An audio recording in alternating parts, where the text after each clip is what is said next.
আসসালামু আলাইকুম। সবাইকে রনি ম্যাথ কেয়ারের অনলাইন ক্লাসে স্বাগতম।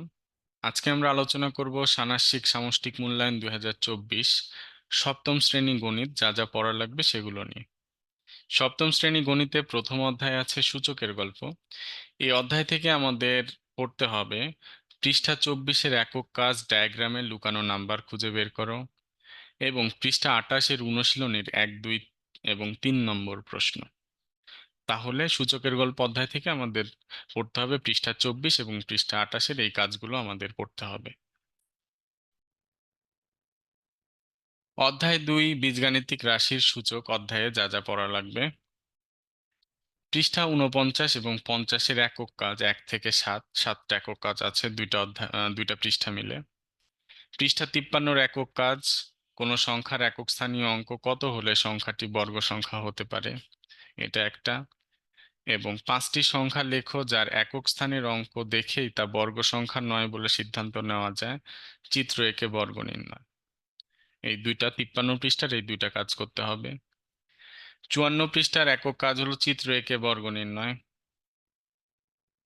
55 পৃষ্ঠার একক কাজ, মনে করো বর্গক্ষেত্রটির এক বাহুর দৈর্ঘ্য a+b+c একক হয়, তাহলে বর্গক্ষেত্রটি অঙ্কন করো। একটু তোমরা বইয়ে এই পৃষ্ঠাগুলো খুঁজে দেখো, এগুলো পাবা।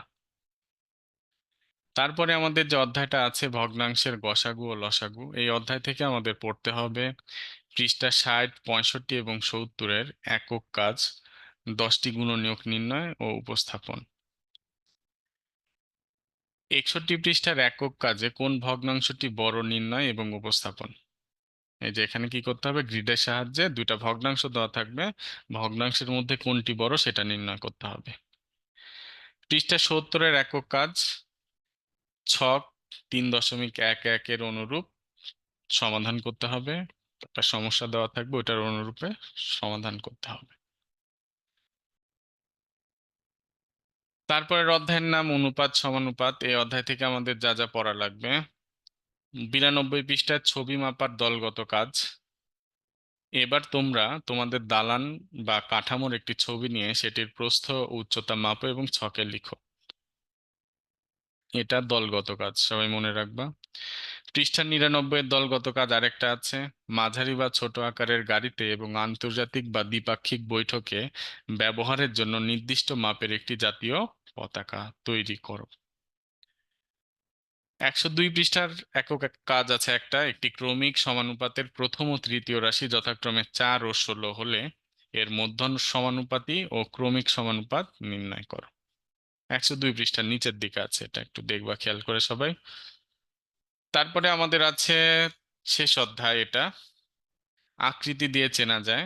এই অধ্যায়ে 114 পৃষ্ঠার একক কাজ 1, ক ও খ এই তিনটা করতে হবে। এই তিনটার সামান্তরিকের বৈশিষ্ট্য বের করতে হবে, লিখতে হবে চিত্র থেকে। তারপর 116 পৃষ্ঠার কাজ আছে, নিচের কোন কোন ক্ষেত্রে ত্রিভুজ আঁকা সম্ভব ব্যাখ্যা দাও। একক কাজ, এটাও একটা একক কাজ। 120 পৃষ্ঠার একক কাজ আছে 1, 2 ও 3।